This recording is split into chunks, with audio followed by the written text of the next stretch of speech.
Okay, we're gonna hit that. All right, we are recording.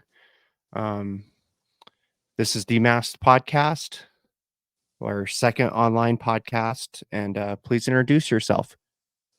My name is Jerry Vayne. I am a haunt composer for the haunted attraction industry, as well as a part of the Big Scary Show podcast.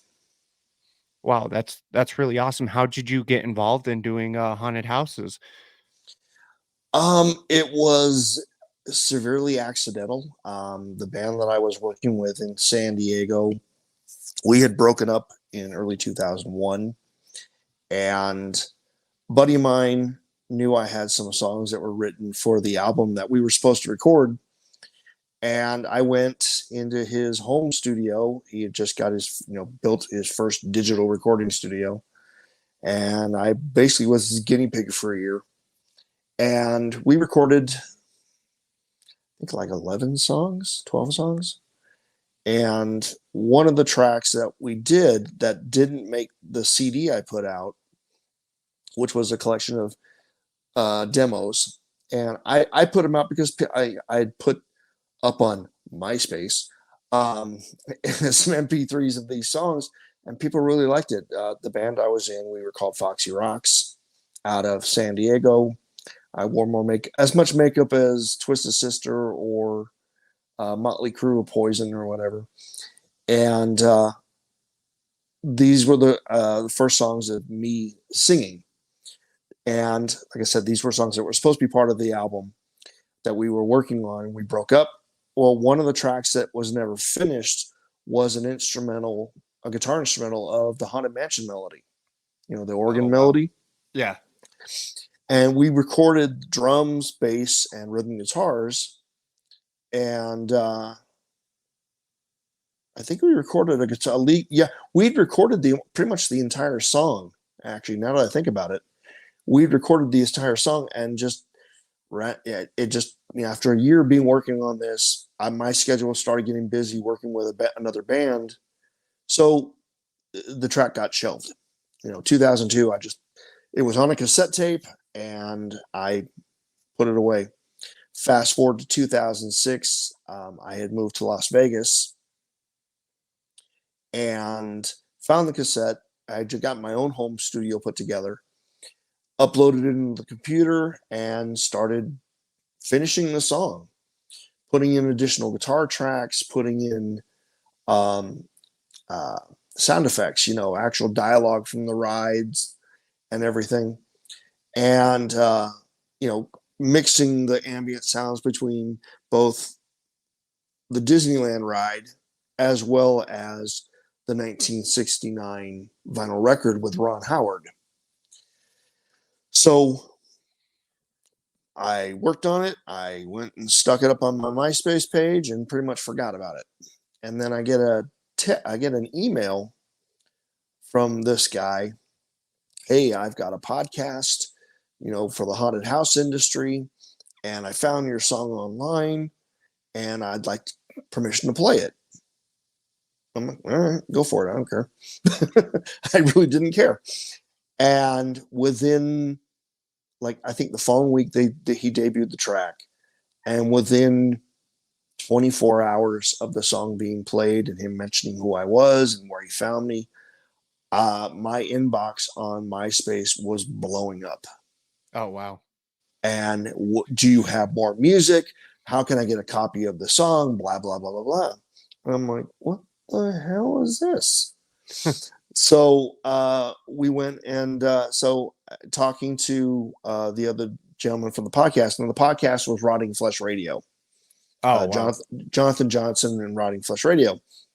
Well, one of the first people to contact me was Ed Douglas and Gavin Goska from Midnight Syndicate. They contacted me. That was like one of the first messages I got, as well as Chad Savage from Sinister Visions.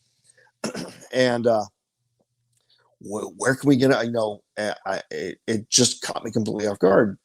So, long story short, around 2000, I want to say late 2007, early 2008, Rotting Flesh Radio was releasing a soundtrack album, compilation album, and it featured Virgil Franklin and Chad Savage and myself, and there was one other artist. I'm drawing a blank on. It was sound effects, and I'm drawing a blank on it. And he talked to me. Well, you've done these covers. Why don't you do an original track? I'm like, all right. I'd never done anything like an instrument, other than I got that haunted house track. I'd never done an instrumental. So I started working on a song. 4 hours later, I sent him an MP3, and he's like, "Oh my God, do you have anything else you've been working on?" I said, "Well, I got this idea for another track." So I sent him this other track. Like 3 hours later. So in 8 hours, I had cranked out 2 songs. Wow, that's pretty amazing. And he put it on the soundtrack, and the soundtrack came out, and it debuted at I think it was Transworld, if I remember correctly, or it might have been HauntCon. I don't remember off the top of my head. I mean, this was 2008, and I got inundated again. Do you have an album? Right. And so after talking to Jonathan about this, we decided, let's see what happens. So I started, the original theme of the album was supposed to be centered around kind of like a continuation of the Lost Boys. It's going to be called Santa Clara, the Return. I think is what it was going to be called. And so, okay, cool. I started working on it. I just wasn't getting the vibe. I mean, I love the Lost Boys. Everybody, I mean, if you're into the haunted house industry, you love the Lost Boys. I just couldn't get the vibe. Right. And so, I mean, I watched the movie, and but one part of the movie that kept coming back to me was the carnival scenes. Okay. Yeah. And that kept coming back to me. So and you have to forgive me, I'm having to draw back to 2008 to remember this. This is literally the first time I've spoken about this in God knows how long. And I'm like, well, I got an idea.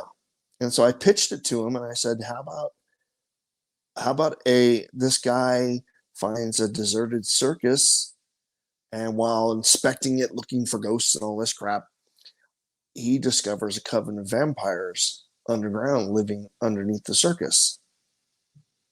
He gets turned, and the storyline from there is him dealing with his humanity to not be a vampire, to not be a blood, to not kill. And that's where it started. And that became Damnation's Embrace. Oh wow, that's amazing.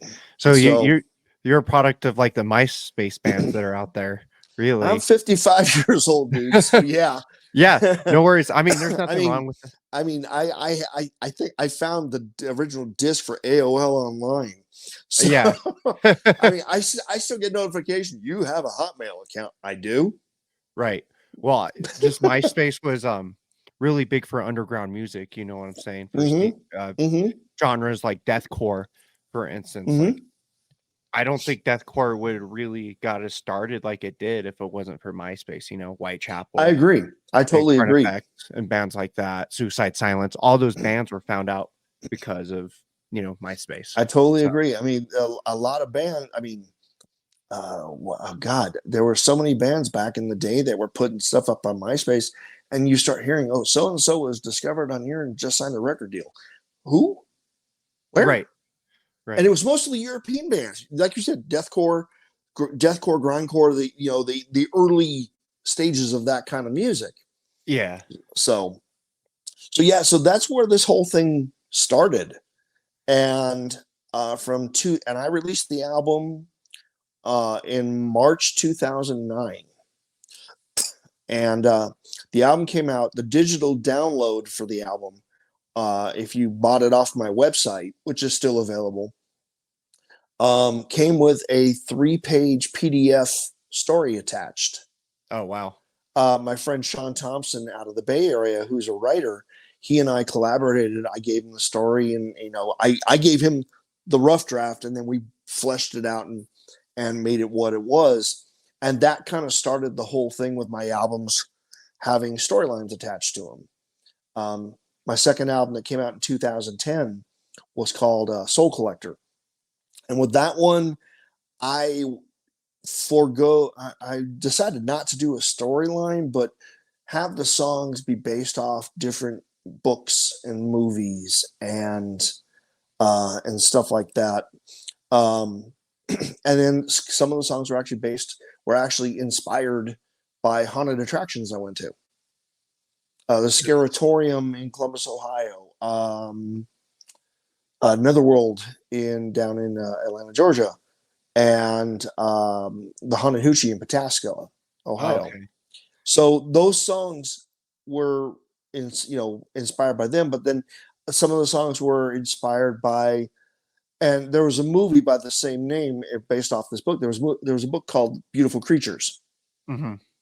and that inspired a track called The Graves Hollow Itch, which had two separate versions, the instrumental version and then a version with actual dialogue.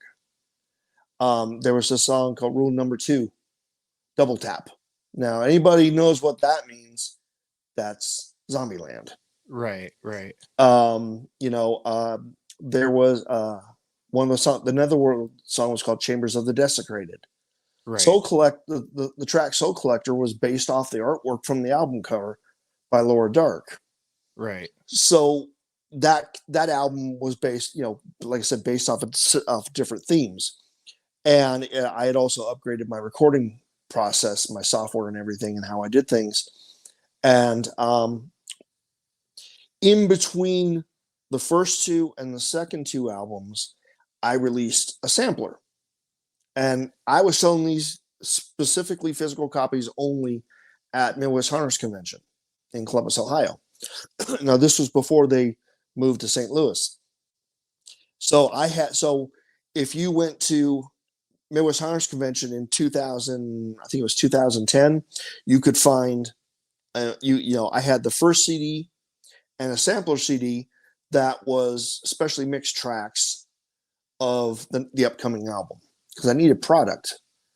Right. And then my third album, The Attic, is based on Possessed Music Box, and that album was loosely inspired by King Diamond's Abigail and the movie Rosemary's Baby. Hell yeah. I'm a huge King Diamond fan. I know when I first met you, I commented on your Merciful Fate shirt because you don't see a lot of those out in the wild. Oh, I have a King Diamond hoodie that I bought in 2014 at his concert in Las Vegas. Oh, that's sick. But so basically I released an album every year starting in 2009. Oh wow, that's a lot of work to release an album. That's a lot of output. And I was that all by yourself or? I play everything on it. Now, I did have help for the first few albums, for the first couple albums as far as mixing and mastering with my friend, the guy I mentioned earlier that I recorded at his studio. We did the demos for that one CD. He helped me get the mixing and mastering figured out, and, got me set up with my system. And to this day, he still gets credit for mixing and mastering on for assistance on the album, even though he hasn't been involved at all. Because if it wasn't for him, this wouldn't have gotten to where it is. He was an integral part to it. But yeah, The Attic was based on the Music Box, and that album was actually from the first song to the last song. There was no dead space between tracks. Wow. Usually there's like a 2-second gap. Right. So as one song is ending, the ambient sound effects kicked in and carried over into the next album, into the next track. And that was a pain in the ass because I don't record the songs in order. Right. I just record what I have. And then I figure out the track selection. Well, after doing that, I said, I am never doing that again because it was a freaking nightmare. So that album came out with actually had a commercial Oh, a really? radio spot for it, done by Dick Terhune, the voice from Hell. And same, and then the next album came out after that was Virus 308, and that seemed to hit right at the time with the whole Walking Dead explosion and everything. And ironically enough, during COVID, during the shutdown, that was my biggest seller. Oh, wow. So go figure that one out. 5 Right. years late, 6 years late, came out in 2013. So yeah, 6, 7 years later, that album was my biggest seller during COVID. Oh, wow. And then I released another, and then after that was Bodies in the Bayou, which was a hillbilly themed one. And after that was Circus of Nightmares, which was kind of a continuation of Damnation's Embrace in a Right. sense, and with a dark carnival theme. And then my last album that I released in 2017 was Black Moon Asylum, and that I purposely centered the theme of that one around the same time as Bram Stoker's Dracula. Oh, wow. That's awesome. And I had actors. I hired actors for dialogue. Um, there's a hidden bonus track on it. Virus 308. Now I'm jumping back. Virus 308 actually had a 7-page story attached to it, PDF, Hmm. from the same guy that helped me with Damnation's Embrace. So, and I included people I knew as characters who all got killed off and eaten alive. So, thank you for all your help. I'm killing you in the story. Yeah. So, but and that's that's how it went. I mean, in between albums, I put out a sampler. In between, God, what was it? Yeah, I think in between um, the Attic and Virus 308, I put out a compilation CD, and the compilation CD had 2 different versions with an additional track with an additional mix of one of the songs. Hmm. Because I had alternate mixes. I would do alternate mixes on some tracks to see which ones I like better. Some tracks I go, well, I'm not sure about that.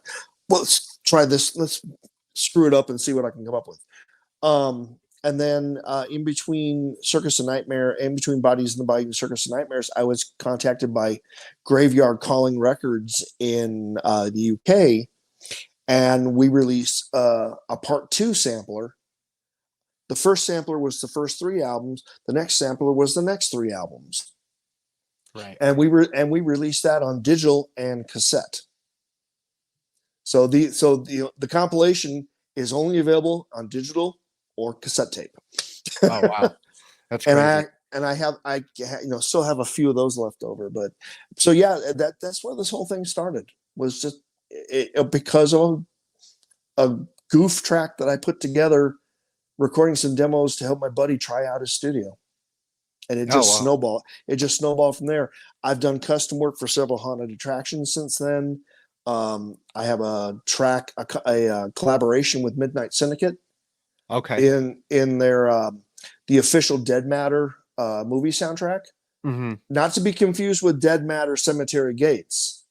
This is the actual soundtrack album, and I'm on that as well. We've discussed about doing an EP collaboration, but with their schedule being the way it is, with their live shows and everything, it just has never come into fruition. So Right. Wow. That's quite a way to get into the haunted house industry. by complete accident. Yeah, that's quite a way to do it. Um, yeah, I started at a little rec district haunted house in a little small town, Canyon City, Colorado, and Mm-hmm. then I did like a small charity haunt one year, and then I found Hellscream, and I've been acting at Hellscream ever since. So, I which is used to in Las Vegas. I used to, and when I lived in San Diego for from like 2001 to 2000 into 2005, I had a graveyard set up at the front of my house with smoke machines and sound effects, and I had speakers placed all over the place. My Marshall half stack sitting behind a bush covered with a black drape with music with Midnight Syndicate blasting out of it and everything. I mean, and then same thing when I moved to Vegas. When I moved to Vegas for From 2006 to 2013, same thing. Had a Yeah. even bigger yard with an even bigger graveyard. And kids were coming, 15, 20 minutes up the road coming to check out the graveyard. That's With, awesome. so Right on. So out of all the haunted houses you've been through, what would you say is your favorite one you've been through? well, there's Hellscream. Well, No, I wasn't trying to get that, but I no, just want to know. Hellscream, honestly, I've been to over 200 haunted attractions, and I'm not saying this just because of your affiliation with them. I'm being honest. And I told Yeah. Angie the same thing that works there. Hellscream could go up against any of the big boys. Netherworld, Terror on the Fox, Fright Kingdom, Haunted Overload, Exit 13, Erebus. That you guys could go up against any of these. Yeah. That's and anybody who knows me knows I'm extremely fickle, and Okay. I will look. And part of my with what I do with the podcast is, when we do the reviews and go through the walkthroughs and everything, we look for what makes you stand out. Right. Because I've been involved in the industry since 2006, and after 200 haunted houses, you become kind of jaded. Right. And I know where, and some of these guys, and I'm not knocking anybody, but some of these guys go, I know where everything's at. I know where all the hidden spots are, where the pop-ups are going to be. And you guys caught me off guard every freaking time. Good to hear it. Yeah. I feel that because occasionally I get to go through a haunted house during haunt season, and so I can see a lot of stuff come. Occasionally something will get me. We went to Terror in the Corn, and they had one animatronic that got me because it was just like at my waist level, and I didn't expect an animatronic to be there. But well, that's like with you guys. I mean, when my wife and I went through, all of a sudden, we're, 1 minute she's in front of me, the next minute I'm behind her.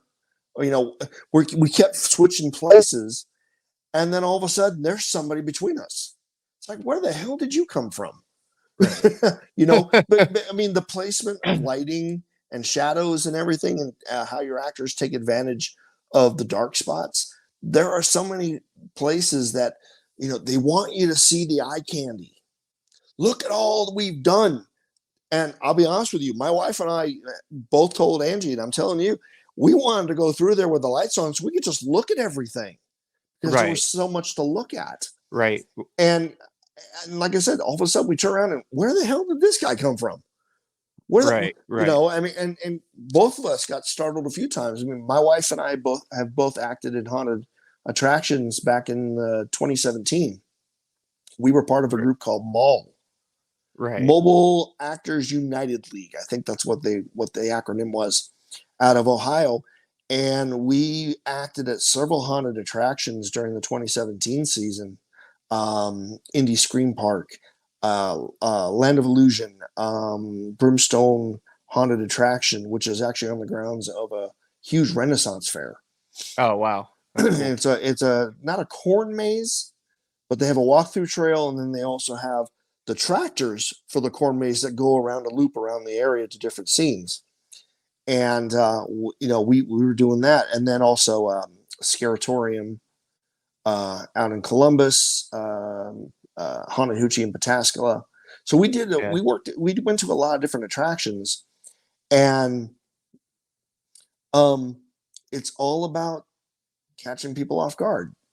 Yeah. It's all about having fun. If you're not having fun, you're not doing it right. Right. I mean, I will say that a couple nights working at the one in at Brimstone Haunted Attraction, it was damn cold. Yeah. It was. I mean, to the point where it's like by the time the night was over and we got to the cars, my car sat warming up for.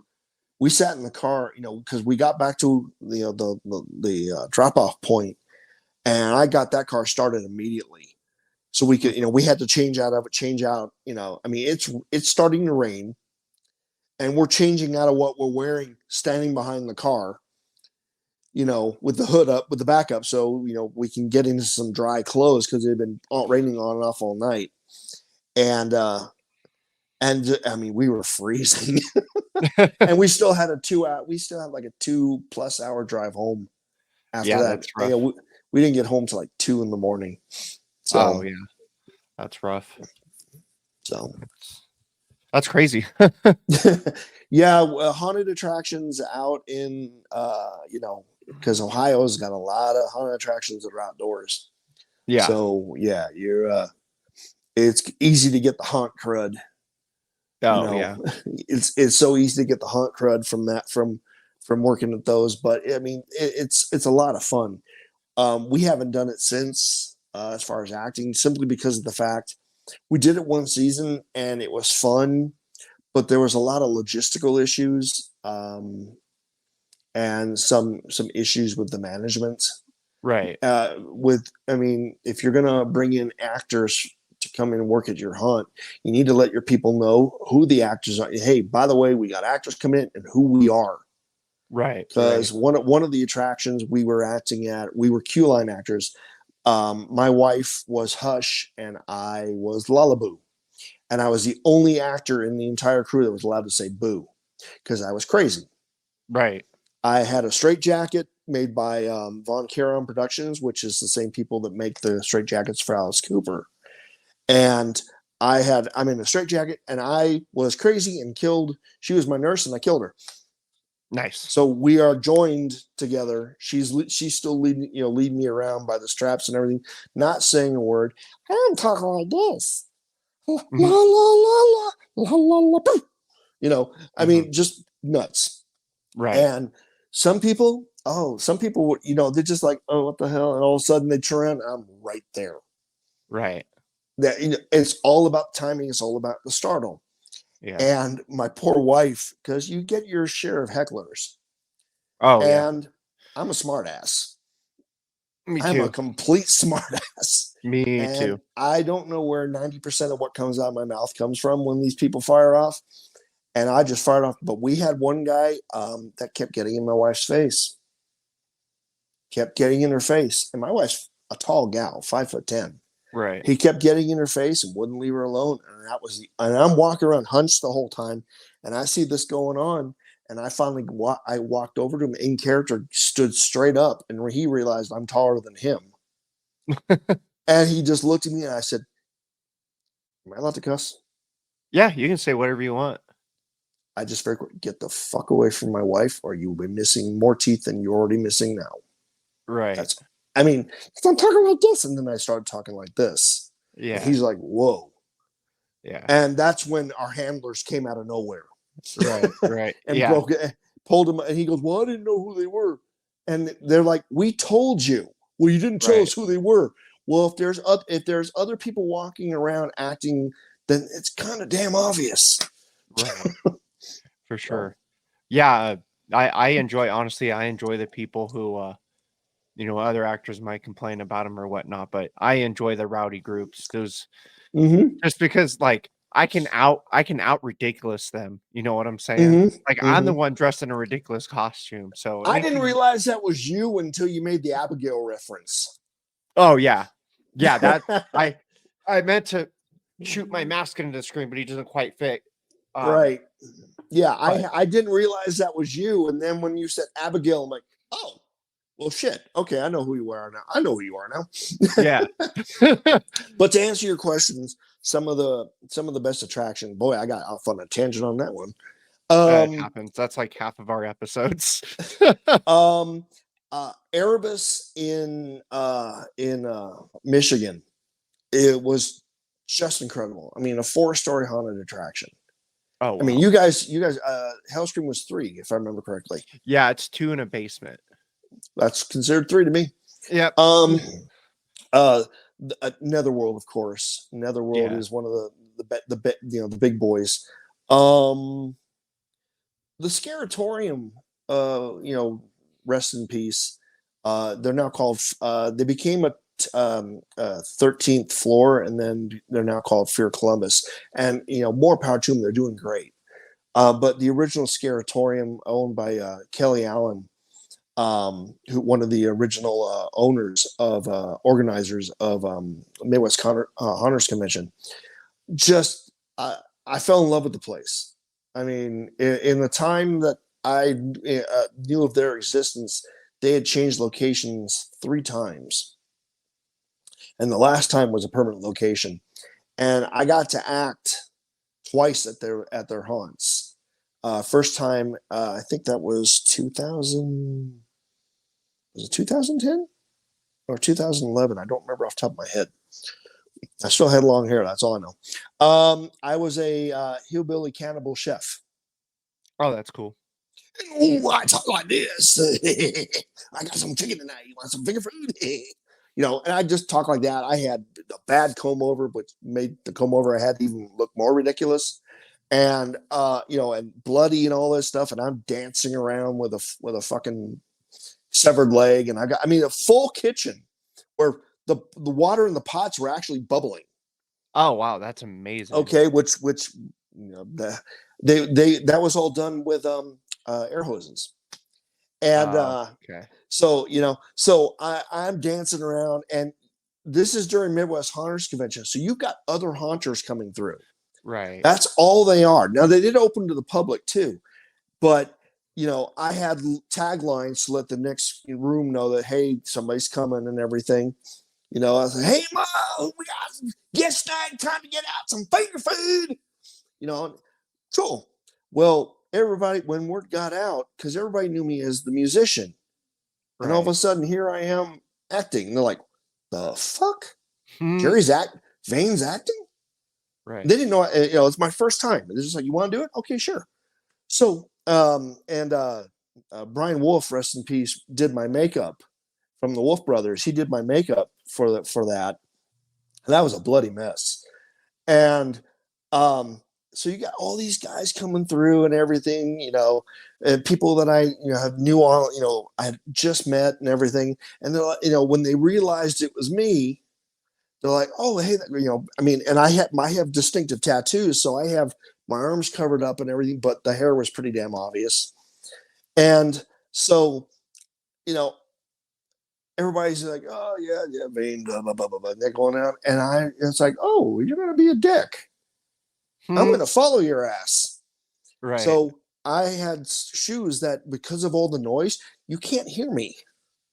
Right. And Right. I got right behind one guy, blew in his ear, and he screamed. This is a 300 and something pound dude, and he screamed like a 10-year-old. Yeah. And I went hauling ass away, going, I'm gonna remember this when I get back to the convention. That's funny. you know. So it was a lot of fun. And then they had me do it again in 2014. They had me do it again in 2014 or 2015. 2015. And I got sick. Oh, no. I got sick halfway through the convention, or Damn. because it was a 4-day convention. Right. 2 day the bus tour for 2 days, and then 2 days for the convention itself. I got sick. I was running 103 fever, Oh, shit. and I was I was the electroshock therapy doctor. Okay. So people came from the next room, which was the dentist, which was my friend Jim Millspa. He was in there as the dentist, and his wife was his nutball Harley Quinn assistant. Mm-hmm. And they come in the next room, and oh, Louis has new patients. I had the creepy voice and everything. And in between, I had a wand that was electrified, and I'm running across metal, and it's sparking and shit. And then in between, there were cues to let me know when people were coming. In between, I'm lying there with my head against the wall, going, "Shoot me now." Yeah. I wanted to go back to the hotel room so badly. I Yeah. felt so bad. There's been some nights where just acting, I've done that some nights where you just like feel like crap for whatever reason, and You just want to just stab yourself in the forehead. yeah, power through. I have a rule, unless I'm absolutely dying, I don't miss haunt. You know what I'm saying? Mm-hmm. Oh yeah. The only saving grace was I took a 5-hour energy right before the hunt opened for the haunters to come through, and that kept me going. And they put me on a bus and sent me back to the convention, and I just went straight to my hotel room. Yeah. and ended up sleeping for like 14 hours. I was late. Yeah, I was late getting up to get down to the booth to Oh wow. for the conventions because I had people waiting at the booth that wanted to buy the CDs. So Right. yeah, it was I was hurting. It was a rough time. Right on. Yeah, I've never been to Midwest Hunters Convention. Um, Yeah, Midwest.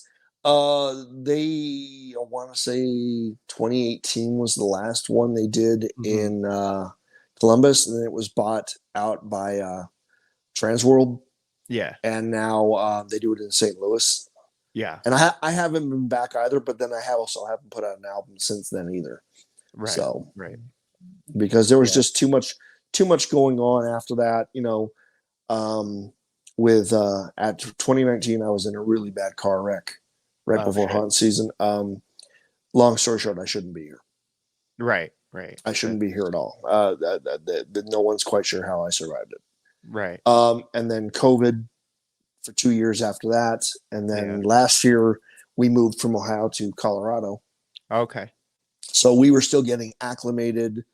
And I'm also a working musician, so last year I was playing during hunt season, so I never Oh, got a okay. chance to do anything. And this year, my wife and I purposely wanted to keep October open so we could actually do, go to some attractions this year. Right. We saw you guys, both your hunts, and then we saw some up in the Denver area as well. Mm. And we were supposed, and then that random storm that rolled through Oh right yeah. before hunt season, right before the end of the season, ended up So knocking cold. out. Oh, we got 10 inches, 10 and a half Yeah. inches up by us. And it knocked out the chance to go to a couple more hunts before the season Yeah. I ended. know Terror in the Corn missed like their last couple nights because it was just so cold outside. I mean, it was even cold at Hellscream. It was rough. Well, I mean, look at what happened with a lot of the attractions on the East Coast. It did nothing but rain the Right. entire Right. season. And I did I worked on a track in collaboration with Dark Knight Halloween World out of Long Island, and um, their season was just destroyed because they're an outdoor hunt, and they're an old school outdoor hunt, Mhm. very vintage retro hunt, and the weather just destroyed their season. I think they were open for maybe 3 nights. Oh wow. It's awful. So yeah, so I mean they got hit hard. Yeah.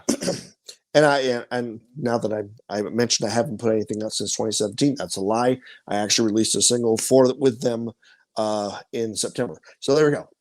Yay. Self I mean, promotion. yeah.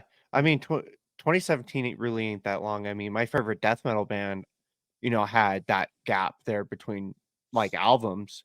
You know Mm-hmm. what I'm saying? I think their last album was in 2016 or 2017, and they just put out their next new album. So, I mean, for you working mostly by yourself, that's actually really good, Who was I that? would say. Suffocation? Dying Fetus. Dying Fetus. Okay, Yeah. Suffocation too. Suffocation just put a new album out, and the last one they did was a live album, like in 2018. Yeah. So, Yeah, I'm a diehard Dying Fetus fan through and through. Like, it- yeah, my wife and I mean, my wife is very open minded when it comes to music. She listens to everything from Eminem to Red Hot Chili Peppers, Motley Crue. Both of us are burned out on hair metal. But then we went and saw Death to Wall, Suffocation, and Nukem out oh hell here. yeah. And then recently we went to we saw Merciful Fate, Ministry, and oh god, Creator last Oh November cool. last year. Since King Diamond, Yeah. and then recently we just saw um, Lines of Loyalty, Dope, Seven Dust, and Static X. Oh cool. And Yeah. we walked out on Static X after 15 minutes because that was just ridiculous. Yeah. There's there's a few bands where I've seen that, like, if they're, like, closing the show, if they're headlining, I've just walked away because 'cause I'm like, "Ah, I, man." I think it's great that they're trying to continue the legacy for Yeah. Wayne, but and I mean everybody knows that the guy up there singing is Edsel from Dope, Right. but the mix was terrible. It's they relied really heavy on industrial sounds, which I don't have a problem with. But when you've got, like, I'm trying to watch a show and you got some dude in a white tuxedo dancing around with a huge styrofoam capacitor on his head, what the fuck Right. is that? Yeah. What is going on? What the? I mean, I'm sorry. I'm not. I haven't dropped acid. I'm not tripping on shrooms. What the fuck is this? That's so funny. So, but I mean, Seven Dust ruled. I've seen Seven Dust several times. They were awesome. And Dope, Yeah. I walked away going, okay, these guys are not bad. I mean, I only knew them from their cover of their Dead or Alive cover, You Spin Me Around. Right. And to hear some other song, I'm like, okay, these guys aren't bad. The opening band I thought was the best, and them and Seven Dust I thought was the best of the night. Yeah. I've seen Dope. They played here in Springs in like 2016 or something like that when I Mm-hmm. seen them. Mm-hmm. I was just bored that night and I seen there was band playing and seen them and I was like, yeah, that was pretty good. Mm-hmm. So yeah, that's another thing of mine. I just like to go see bands play. So any chance I I get, I go see bands play. I've become particular about what what we want to see. I mean, because in Ohio everything was freaking country. Yeah. And I've developed, thanks to my wife and my daughter, I have developed a respect for the current country music. Right. My dad was old school country, so I've developed, an understanding and a respect for it. But oh my God, Yeah. shoot me, please. I mean, Yeah. nothing to anybody who likes. I mean, God bless. We have music to listen to, and there's so many different things. But it's just like it's Bon Jovi light. So with the twang. It's Right. like, Right. what the hell? The best thing I saw was last night. Somebody um, did a program doing an AI um, using Luke Bryan's voice, all the themes in a typical country song, and all he sang about was my truck, my dog, beer, country, Americans, girls in shorts, and I mean that was the whole. So the typical country music song. I'm just and it's just like, yeah, you pretty much nailed it. Yeah. I mean, I grew up in a small town, like I said, and Mm-hmm. it everyone there, like when I was in high school and stuff, people thought I was crazy for listening to all this like heavy death metal and thrash and stuff like that. So Oh, I grew up. I have 7 siblings, and we music was always huge in our house, and it ranged from 1930s and 40s big band to yeah. old school country to my mom was huge into show tunes and musicals and stuff like that. But then you've got Elton John and Barry Manilow and Captain and Tennille and all the 60s and 70s stuff, all through the 70s to the 80s to the boy band crap, and so I mean music was just a huge part of our family. And like I said, with my wife being having such a huge vocabulary musically, she's turned me on to things that I normally wouldn't listen to. I can tell you right now, up until a few years ago, I thought Red Hot Chili Peppers sucked. I thought they fucking sucked. Guy Right. can't sing. That guitar player sucks. But I like the drummer and the bassist. Right. And we went on a road trip, and she put on Chili Peppers, YouTube playlist, and I'm like, okay, well, I'm going to bite my tongue and say that I was just being an ignorant ass. Right. Right. Because I mean, she's opened me up to a lot of stuff that I would not have listened to, Right. and the fact that we can go out and listen to different bands, and and enjoy ourselves. I mean, we went and saw, like I said, we went and saw Static X and all that, and then the following week we were watching an ABBA musical. Right. Hey, So, I mean, I feel like I listen to a pretty diverse catalog of music. Mhm. I'm a metalhead through and through, but Same here. like I was listening to like 80s funk and disco and playing video games the other night. Why? Hmm. Because I wanted to listen to disco. Oh, I there are times one minute I'm listening to Heart, the next minute I'm listening to Boston, then Slayer's on, and then I'm listening to Buckner and Garcia. Now, for those of you who don't know who the hell Buckner and Garcia is, back in the 80s, during the original video game explosion with Pac-Man and Donkey Kong and all that crap, they put out an album called Pac-Man Fever. And it's 8 songs all themed after video games. Oh, And that's it cool. is the most schlockiest crap you've ever, and I love it. Hell And yeah. then I was done listening to that, and I went and put on Striper.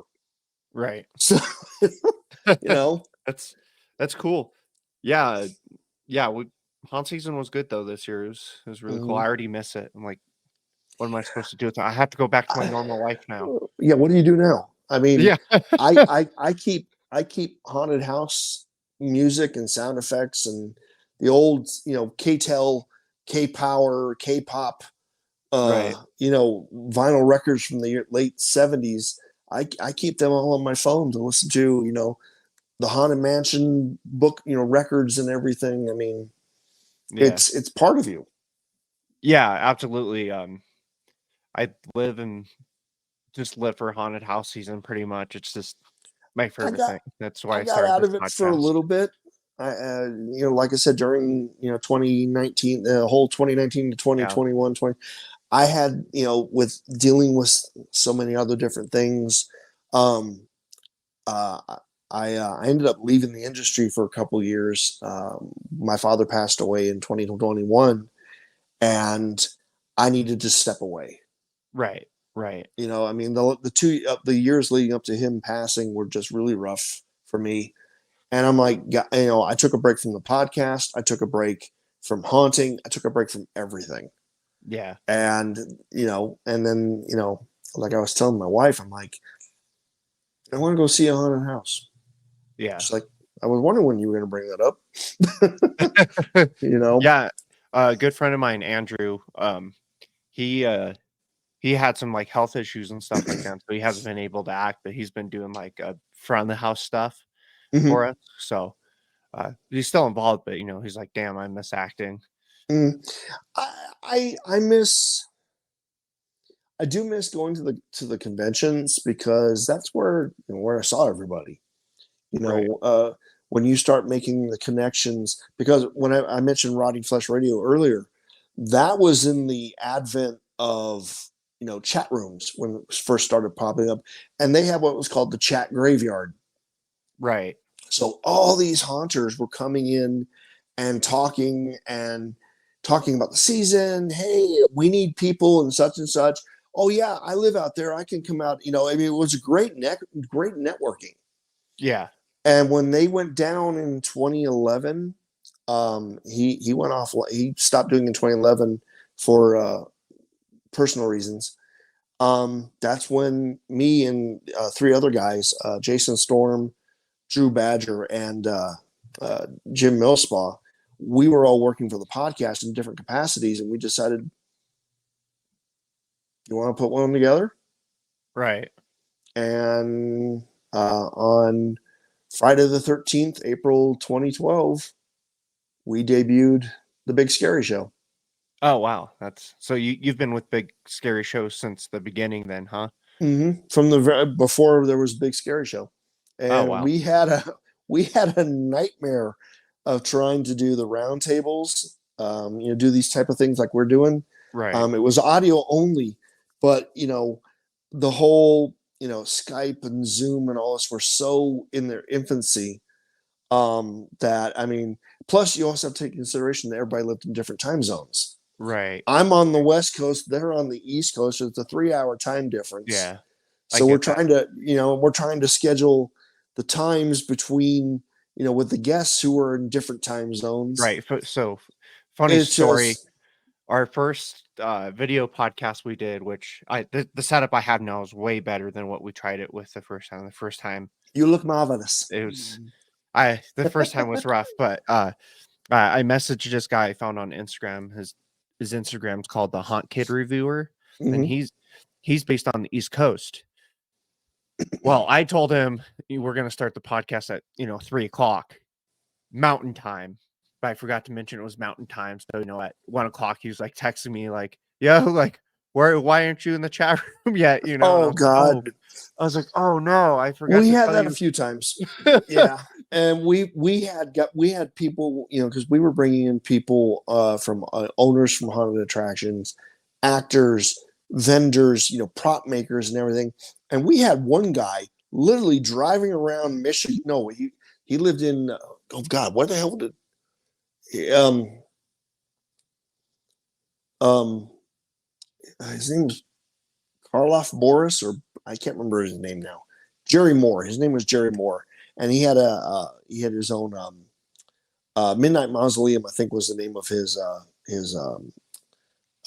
show. He was in his car driving around the city because he couldn't get a signal at his house. Power was out at his house, so he's on his iPhone driving around the city while being on the podcast. That's awesome. And then we've had some people. I mean, I appreciate you having me on, and I know I'm being chatty, but no, that's the we idea had behind this. Is we I had want one guy people come to on. be chatty because that's the ideal. Is like, yeah, it's about the haunted house industry, Mm-hmm. but like Sean, he was on one of our really early episodes, and we just did an episode with him. Our last episode we did with Sean, we got on a tangent about F1 for like 20 minutes because they have their Las Vegas race coming up. Yeah, So I don't miss that. Yeah, I like to be chatty. You know what I'm saying? Because I think it's cool to just kind of see where the conversation goes, and that's kind of Right. thought. And I would like to reach out more and try to talk to more people in the industry. And I really appreciate you being on this podcast because Well, it thank gives you for me, asking me. I appreciate that. it gives me the opportunity to reach out and expand maybe. And I just appreciate anyone that's willing to talk to the small guys like myself.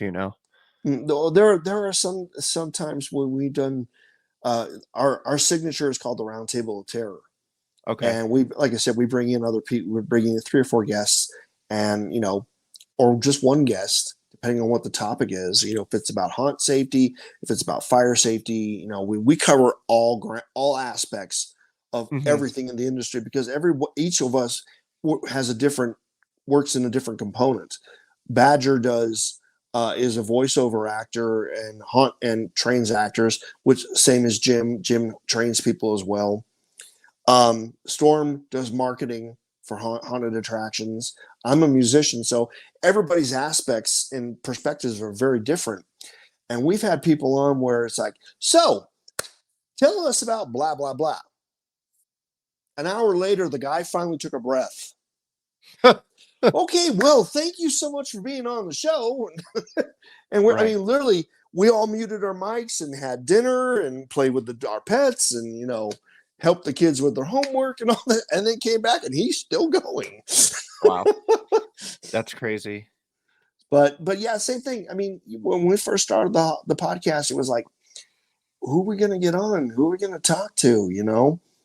Right. I mean, I would, definitely reach out to, reach out to the other guys in the show, have them on, Okay.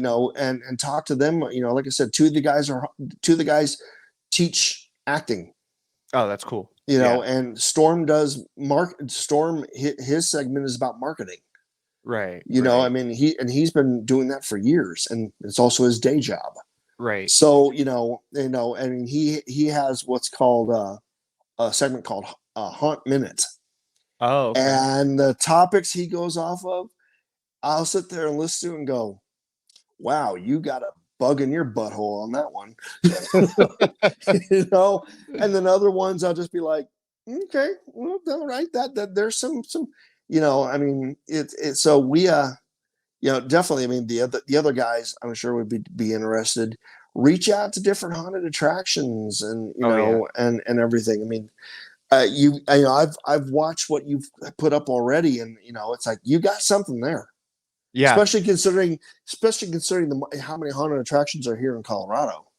Yeah, and I know we're going to be talking to the guys from Tearing the Corn, but because it's haunt season, they're in a cornfield, so they have to tear down, and then they went to what is it? It's like the Great Haunt Tour or something like that. Legendary The Haunt last year, Tour up, yeah, Legendary Haunt Tour Maine. Yeah, it's going on right now. Actually, yeah. I think it just ended. Yeah, so they went up there, and so, but yeah, we're trying to get out there, which is cool. But I just want The to reach out and conventions are talk. fun. Yeah, that's I my mean, goal this year in March is to go to Transworld and try to make some and if connections. you can do Transworld, take it. If you got a digital recorder or even a phone with a lot of memory on it, Yeah. you know, going around and talking to people and everything. One of the first times I did a convention was actually 2008 at Transworld. It was the only time they brought Transworld to Vegas. Okay. So so I'm walking around, and I was doing this for Rotting Flesh Radio, and I'm walking around introducing myself to people and everything before I'd ever put a note of music. And no, I'm sorry. When Hinges Creek had come out, and the 2 tracks for the Rotting Flesh Radio uh, compilation. And so when walked up, I'm like, yeah, hey, I'm Jerry Vayne with the Big Scare. Oh, are you the dude that has the tracks on that did the Haunted Mansion track and that just Right. started getting people to talk to you, because otherwise they're like, who the hell are you? Right. You Right. know, and it's like, well, I have a podcast, and because podcasts are there's podcasts for every single Yeah. topic you could think of. There aren't that many podcasts for the haunted house industry anymore. No, when I was doing research for this thing, I found you guys, and I really think that was it. I think your show was like the only notable one that had recent posts. You know what I'm saying? There's excuse me, Haunt Topic. Okay. There was Haunt Topic. There was a couple other ones that went under in the early years of podcasting. But yeah, there's us. There's Haunt Topic Radio, I think is what they're called, Haunt Topic Okay. Radio, and that's really about it that I'm aware of. Okay. Yeah, I'll have to go I check out Haunt Topic then. I know that there are some guys that do just YouTube stuff and everything, but Right. if you can, yeah, definitely reach out. I mean, there's not, like I said, there's not, most of the podcasts are audio, so there's not a lot of video ones. Right. And I thought that would be cool to have video and try to film it in a haunted house if we can. Like today, I'm trying this new setup today, you know what I'm saying? So I was like, I'll just do it at home to make sure the kinks get worked out. So well, it's like my digital recorder that I brought through when I did yours. That's the first time I've used it since 2018. Oh, okay. I'm like, I hope this thing still works. Use the Zoom, I believe it was a Yeah, Zoom it's a Zoom. I think it's H4n. Okay, yeah. See, and my mic and my headphones are ran through my Zoom pod track here because I wanted separate audio from this. I'm coming off an iPhone. Yep. So, yeah, they're handy little tools. They are. And I went to a few different conventions, Horror Hound in Cincinnati, Scarefest in Louisiana, and I did everything on my iPhone. Okay. Because I forgot to bring the digital recorder. Yeah, I mean, but really, the mics that are built into phones are actually really amazing. Like everything we have filmed so far, except for this one, I'm using an actual webcam for this here, but has been on my cell phone, has been on my Pixel 6. Well, I was gonna do it, use my iPad, because bigger screen. Yeah. And I realized that the iPad is 2014. And they don't make that one anymore, and I can't update anything on it anymore. And I'm like, okay, this when I when I was doing the video test, I'm like stuttering like Mel Tillis, and I'm like, this isn't gonna work. So I switched to my phone, and there we go. Yeah. 2014 tech's like ancient because I'm also kind of a techie, honestly. Like I've built my own computer and keep up on all that jazz, and it's always changing. Like tech from 5 years ago is like might as well be a brick, you know. Right. Right. Right. But it's really amazing what they can do with just like a cell phone these days or Hmm. what have you. It's pretty wild. Um, but yeah, the goal really of this podcast is to be able to talk to other people in the industry in like long form conversations, you know. Right. And yeah, that's just kind of where my head's been at about it, and I enjoy doing it. So I guess that's all Oh, that this has really been fun. matters. Yeah. And what other haunted houses did you check out here in Colorado?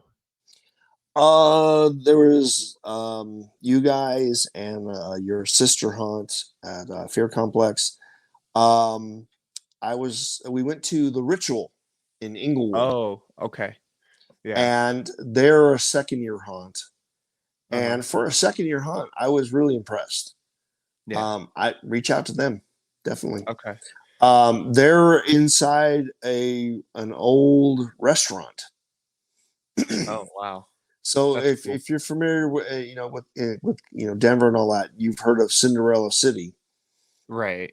and this sits where they're in the a little shopping center that used to be part of Cinderella City, and it had a Spirit Halloween on one end, a Dollar City in the middle, and the haunted attraction.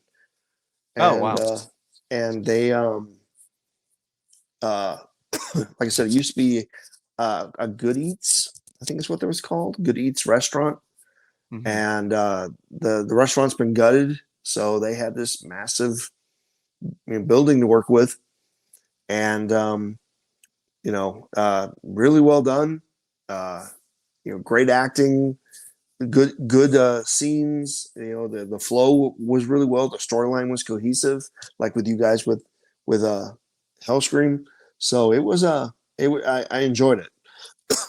And then we were Right going to on. go out to a couple of there was a home hunt and an outdoor hunt. We were going to go out to them as well. And like I said, the weather just Crapped I out got on you. texts from both saying, "Hey, we're not opening." Yeah.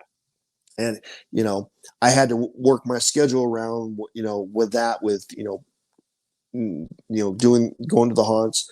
I'm a musician, so you know I had obligations as well on top of that. So Right.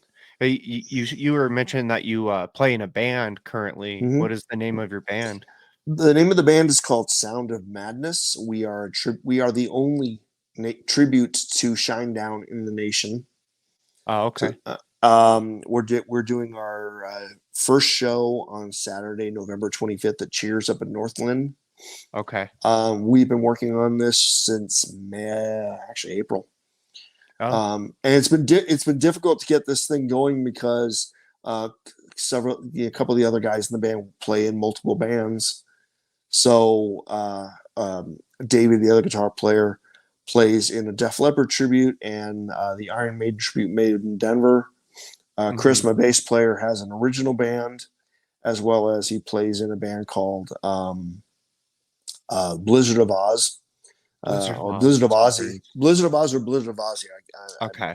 But they cover all of Ozzy's music, and their guitar player is just bananas. I mean, the dude Yeah. pulls off he can do Randy, Jake, and Zach flawlessly. Right. Um, so I mean, we had to work around their schedules. My singer Ryan, we met through a mutual friend, and he came in seventh in the nation in Las Vegas out of 145,000 contestants. Came out seventh in the nation in a singing competition, Oh, wow. and That's doing Shinedown. wow. So, That's pretty amazing. and Dana, our drummer, he is just one of the coolest cats I've ever met. Just cool dude, killer drummer, good guy. I And mean, can you be a drummer if you're not a cool dude? I oh think yeah, since drumming rules. I worked in Vegas. I had my share of assholes. Eh, Between Vegas and Hollywood, yeah, I had my share. yeah. Oh, I'm Um, sure. I Like, see, mean, I'm sorry, you have to be a bit loopy to sit there and beat things for a living. right. I So mean, my day job, is I'm a chef. Like I cook food, and I always think, Nice. man, if I moved out to Vegas, I can make a killing working in the restaurants out there. No, no, Vegas. Well, it just depends on where because you I end know up. they're unionized. I know that they're restaurants. You can get into the culinary union I if can't you got the speak for skills. now, but back Yeah. when I left when I left Vegas in 2017, seven excuse me, 7 years ago this month in 2016, they do not pay. They didn't pay well. Okay. Yeah. So Who so knows? yeah. Maybe So that's why they started the culinary union because could that be might be a newer thing. Because yeah, I'm could like, be man, Colorado needs a culinary union. Some of these restaurants around here. yeah. My wife uh is looking to open up a bakery. So yeah, Yeah. needs they need something out here. Yeah. It's rough. But yeah, no. Uh, I also played in a Great White tribute called Lady Red Light. We were our first and only show currently. We were actually supposed to perform with Jack Russell at Great White, Oh, but he cool. had just had surgery the week before and had to back out. Oh, I play backup bass for the band Poisoned, Poison Tribute, which is funny because I was in the official Poison Tribute back in the '90s as oh, CC really? DeVille. I still have the wig and the costumes and everything from it. Just don't have the hair. And then I also work periodically with Made in Denver as their backup guitarist. Oh, wow. So yeah, That's really cool. That's awesome, and that's a labor of love too, because it's like, an expensive labor of love. oh, yeah, I'm You sure. know, between guitar strings and batteries and cable and having to upgrade equipment and if a guitar dies and you have to get something fixed. I mean, I've got a Marshall half stack sitting in my garage that has not been used in years, and we're going to try to use it for the show. And it's snap, crackling, popping very loudly when I fire it up. So I got to take it apart and do some cleaning, clean the Oh, wow. contacts and everything, make sure the damn thing still works. I mean, it fires up, but when you try to adjust the bike, it's like, oh, it's crap. So, You're like, that's gonna be a lot of work. that's going to be really noisy on stage. So, Yeah. That that's really cool though. It's cool that you're able to do so many different things, like being a I, band, podcast, and you know what? I have a short attention span, so as the there kids you go. call it, ADHD. I call it short attention span. I, Okay. I'm just one of those people that's I like to keep myself busy, and then Right. there are days where I don't want to do fuck all. Right. You just want to like lay around and Be watch a TV. cranky old man. I just want to sit here and watch Diners, Drive-Ins, and Daves. Yeah, I went to what was that biker gyms in Okay. downtown uh in downtown Denver, and I think it was on Dives Diner. What is that show? Dives Diners, Dri- Diners, and Diners, Drive-Ins, and Dives. yeah, it was on that show. It was actually really good.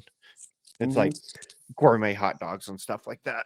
So Yeah, we've gone out to a few of the places that they featured on the show, and some of them were worth doing, and a couple were like, well, what the hell is he smoking when he said this one was good? So yeah. yeah. All right. Yeah, my favorite like food shows Bizarre Foods. I love Bizarre Foods just because it's so wild, and Mm-hmm. some of the stuff they try on, they're so wild. Oh yeah, some things out there is just like, what the hell is that? Yeah, they could be in a haunted house. You know what I'm saying? Right, right. I Yeah. mean, I'm watching a guy.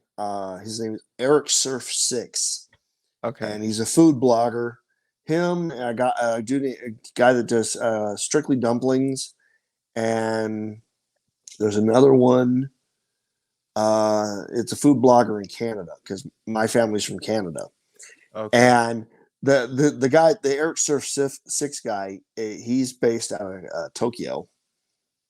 So Yeah. some of the stuff that he pulls up, I'm like, what the hell is that? You're sticking in your face. I wouldn't touch that. No. No. Hell to the no. And Yeah. I don't know if people still say that or not, but because so Right. people don't Right. get caught up on this stuff. Um, but then, and then the Strictly Dumpling guy, same thing. I mean, it's like, I want that job. I Right. want to Yeah. be able to have people pay me to go all over the damn place and on their dime and try their food. I mean, I'll be bigger than I already am, but hey, what do at least Hey, I'm going to I mean, enjoy it. yeah, at least you get to try all kinds of food, right? Mm-hmm. Mm-hmm. And then I will pick the worst times to watch it too. It's like, it's like, okay, well, lunch is coming. Not lunch isn't for a couple more hours, and I'm on my break, and I'm watching them, wagyu beef and all this crap. I'm like, Right on. Oh, so what is your favorite horror movie? I must ask. um, I go with the classics. Obviously with my age, but any Universal monsters film. Okay. Um, of course, the original Halloween. Okay. I'm not a big fan of the slasher films, Okay. just because I'm more into the story rather than how many, what the body count is. Right. I mean, the Saw films and all that stuff. They have their place, but it's just like it's gore for gore's sake. Right. um, I understand the place for it, but sometimes it's just a little over the top. But the one that scares me the most, um, back in 1978, 78, 79, it was a TV movie on CBS, and it was Stephen King's Salem's Lot. Oh, okay. Yeah. The original. It's a That classic. scared the piss out of me. I remember it very well because dating my ass on this one. 1978, 79. We got the VCR with the top loading VCR with the wood grain going around it They like had the those fancy one. damn station wagons. Yeah, but the remote was a cord. Was wired. We didn't have wireless remotes then. Right. And I'm taping Salem's Lot because my mom was a huge Salem's Lot fan. Not Salem's Lot, but Stephen King fan. And she was one of the reasons why I got into horror. Um, but I was taping it for her because she had to get up early for work in the morning. Um, and I was taping it for her. And when Barlow appears for the very first time in the jail cell, and Yeah. he pops up, I'm sitting there upright like this, leaning against on the floor in the den, leaning against my mom's sewing machine, which is just like the old TV sets, big Right. piece of hardwood furniture. Startled me so much, I slammed my head backwards and knocked myself out. And yet, when I came, I was only out for a second, and I came back, and I still was able to shut the remote off in time to make sure to get the commercial out. Wow. that's So, that's but awesome. but yeah, that one, the one movie that scared me the most in a theater was the Manitou, Okay. I don't think I've and seen that one. and I don't. There's just one scene where this guy walks into his house, walks into the room, and there's a woman sitting there on the bed that he killed, and she's sitting there, and her guts are hanging out. She looked at him and screamed. I got up and booked out of that movie theater. It's Later, funny. bitch, I'm gone. Yeah. But then but like I said, my mom got me into the horror films. I remember Dark Shadows as a Oh, the little kid, original Dark the Shadows. original Yeah. Dark Shadows, and Abbott and Costello meet Frankenstein and meet the Mummy and meet the Wolfman and all meet your mama on a corner and all that crap. Um, Meet and the crackhead on the corner. right, Oh wait, that's just uh, Denver. right. No, that's Las Vegas. That's just Colfax. $10 hooker with a cleft lip and a cold sore. Um, and um, I Used to work at remember. Denny's. That's why she's got a street corner. Right, you know exactly where I'm talking. Um, there was a movie that I remember as a little kid. It was called The Boy Who Cried Werewolf, Okay. and it used to be on the KTLA Sunday afternoon, the movies. Mm. And look it up, and you'll see the werewolves all have white streaks in their faces and everything. And I remember, they showed up, somebody lost an arm. Oh my God, Mom, this guy's arm. They killed the actor. They cut his arm off in the movie. I'm a little kid, like, oh, I fucking know. And but the makeup, I mean, you see the guy howling, and you can see his mouth underneath all the makeup in the werewolf's mouth on top of it. Right. So it Wow. made it, but there was that. And then there was also The Car Okay. with James Brolin about the demonic Lincoln. The demonic Lincoln. Demonic Lincoln town car that terrorized a small town. If So you funny. haven't seen The Car, you gotta watch it. Same Probably with, watch it 'cause it sounds right up my alley. I mean, back in the late '70s, I mean, call it what you want, but some of the best films, even the crappy, B, B movies, horror films, the man with two testicles and, the woman Yeah. with three boobs and all this crap, all these really, the stuff that inspired the Misfits, Right. I mean, some of the movies are just so I fucking bad, but I love them. honestly, I grew up watching B movies with my dad, like B horror movies with my. We'd watch them like every weekend. Oh, So yeah, I have a the old Hammer horror films with Christopher Lee and Peter Cushing. yeah. I Right. mean, There's some that's the area I grew up in. right. There's some good B movies now these days. Like there's I think it's called Rubber, and it's about a tire that terrorizes a town. It's a cartoon. It's ridiculous. And there's also like What? yeah, there's it's the most ridiculous horror movie you ever watch. You're like, Oh my God. how? One in recent, remember we watched this movie called Zombies, and it was zombie um zombie zoo animals that got loose. Oh It was the well, most ridiculous. it's kind of like that Asian film about it was called Killer Sushi, about Killing. sushi that came to life and attacked people. That's funny. I Fish mean, revenge. you got flying nigiri with teeth, ripping Ooh, people, biting people's tongues off. that's I pretty mean, funny. oh my God, yeah. Or the woman, there was, I don't remember the name of the movie, but killer vagina bubbles. Well, there's teeth, which is that's kind of along the same thing as this lady, gross teeth, and that's an interesting movie. That's Anyway, Vegas. yeah. But for me, my favorite's like Evil Dead. I love Evil Dead. This I like how over the top it is. It's just Oh yeah. anytime someone dies or a deadite is killed, it's just way over the top. And I'm sorry, Mm-hmm. but Bruce Campbell is a national treasure. That's a James man. I met him a couple times. And yeah, he's a character. Yeah. Same with Elvira. I met Elvira in and out of costume, Oh, really? and out of costume, she is just such a sweetheart. Oh, And in is she costume, she will nail your nuts to the wall. funny? She's from Colorado, right? I believe so. I think in Colorado, down by Colorado Springs, actually. Okay. Yeah, I'm not sure what part of Yeah. Colorado, but yeah, all those cool folks out there. Right. Well, I appreciate you doing this. This has been fun. I This has really been a lot enjoyed of fun. I appreciate you having me on. talking to you for the last hour or so. So, thanks again, and yeah, we'll have you on again sometime. Thank All you. right.